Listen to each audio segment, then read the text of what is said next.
arena, and did not cauterize their bleeding limbs till they died. There is no assurance of what is known in Christianity as salvation and insurance of being saved and guaranteeing going to heaven. However, there are certain things that can help. So if a Muslim, for instance, died while he was practicing jihad, he is supposed to go to paradise. In the Islamist thinking, the assurance of your salvation is dying as a martyr, in accordance to the verse in the Quran, وَلَا تَحْسَبَنَّ الَّذِينَ قُتِلُوا فِي سَبِيلِ اللَّهِ أَمْوَاتٌ بَلْ أَحْيَاءٌ عِنْدَ رَبِّهِمْ يُرْزَقُونَ. Do not think that the ones who die in the cause of Allah in jihad are dead, but are living. So this assures salvation. This is the calculus behind modern suicide bombing. Many people will say, modern Muslim advocates will say, that Islam forbids suicide, and this is plainly dishonest, because all the advocates, all the defenders of suicide bombing in the Islamic world start out by saying this is not suicide. This is, the intention of the person is not to kill himself, the intention of the person is to kill others, and that is sanctioned because it is Islamic jihad. And if in the process they are killed themselves, that's an unavoidable consequence of their actions, and they will be rewarded with the reward of martyrs in paradise. Quran is quite clear about the heavenly reward for a jihadist who falls fighting in the path of Allah. He will be granted instant access to paradise, and a Muslim paradise is an extremely sensual one. It is full of huris, black-eyed beauties that will await the martyr, and the gratification that follows is eminently unsuitable for family audience. The Quran contains no guarantee of paradise except for those who slay and are slain in the cause of Allah. Verily, Allah has purchased of the believers their lives and their properties, for the price that theirs shall be the paradise. They fight in Allah's cause, so they kill others and are killed. Then rejoice in the bargain which you have concluded. That is the supreme success. In other words, the guarantee of paradise is for people who are killed while they are killing, to establish the hegemony of Allah, or Islamic law, in the world. Jihad in Islam can be spiritual or physical.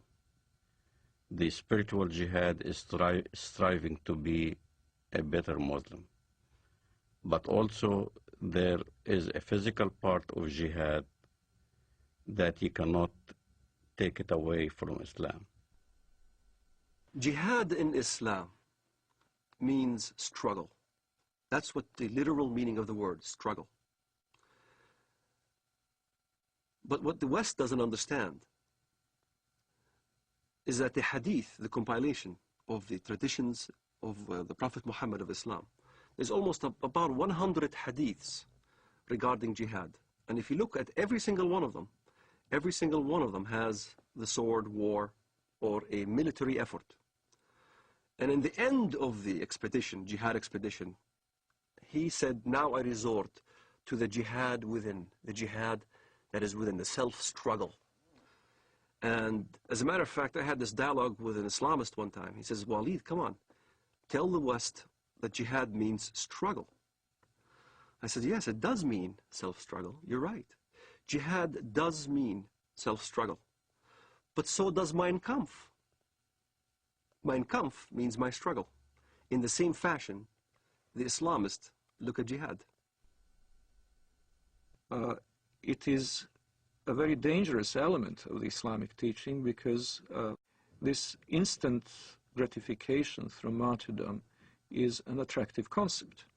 And by the way, when the so-called martyr operation is carried out by Hamas, what is announced from the minarets of mosques is not the death of so-and-so who carried out the attack, but the wedding of so-and-so to the Houris. In other words, they immediately make the implication that far from having to cry over his disappearance, over the end of his physical life, his parents should be happy and celebrate and throw a party because their son is now being not only transported into heaven, but greeted there with these voluptuous beauties. Shaheed, the word shaheed, means witness. To witness, to testify. To testify there is no God but Allah and Muhammad is his messenger. And you die as a shaheed for that cause. You're a witness. You're considered a witness, a martyr. And a martyr becomes glorified. Your family will glorify you after you die. To a Muslim fundamentalist living in the Middle East, I had to be initiated. I had to basically either kill my first Jew or destroy my first Zionist infrastructure. I had to prove, beyond shadow of a doubt, that I was worthy. And there are ample amount of students, teenagers, men, who are willing to die as suicide martyrs, or willing to put explosives. The martyr application is filled. There are many applicants. There's not enough bombs to fulfill the applicants. And to get on one of those missions, indeed you must have been chosen. You must have been really good. You must have been violent enough. You must have been going out on every demonstration in the streets of Jerusalem or Bethlehem or our village. You must have shown yourself worthy of a greater operation. So when I explain what I've done and people have seen me in the community and I was worthy, I ended up in prison, I was of course recruited. And I remember Mr. Mahmoud al-Mughrabi. He was proud to have planted 15 bombs, killed many Israelis. And he was being bailed out by a Jewish Israeli lawyer. He was back right in the street. So you find your bomb maker and you apply. You say, look, I want to join. I want to do my first martyr operation, planning a bomb or whatever. And you need connection. So I found my connection. I rendezvoused with this guy in Jerusalem, in Shara' Bab al-Wad. And he built this explosive charge with a timer and a loaf of bread. And I had to smuggle it from the Temple Mount under the auspices of Al-Waqf department. Al-Waqf police is the Islamic police appointed by the government to watch over the holy sites. Them knowingly that I had explosive charges smuggled me so I can escape from the checkpoints. And there, I carried my explosive charge from Jerusalem to Bank Laum Israel in Bethlehem. I was supposed to put the explosive charge at 6 p.m. exactly. I was supposed to have this explosive charge in my hands at 6 p.m. exactly. 5 to 6, I saw some Arab children running around, and I didn't want to kill any Arabs.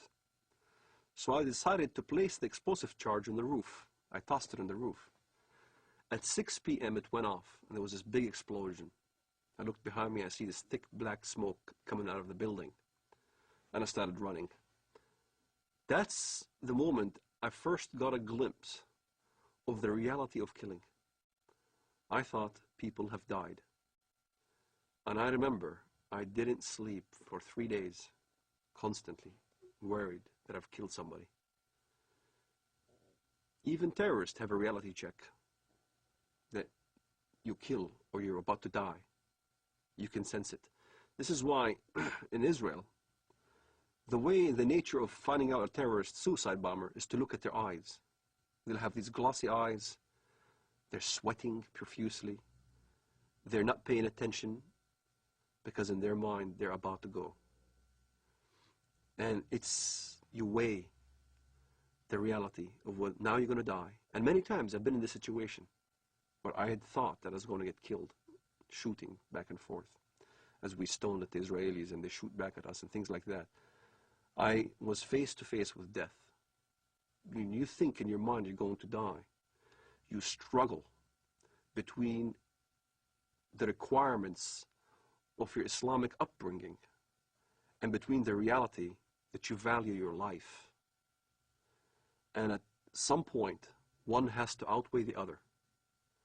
And for a Muslim fundamentalist, we always chose death.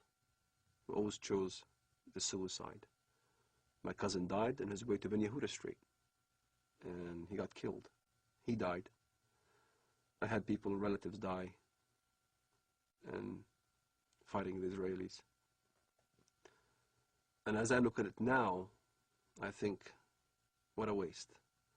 What a waste of life.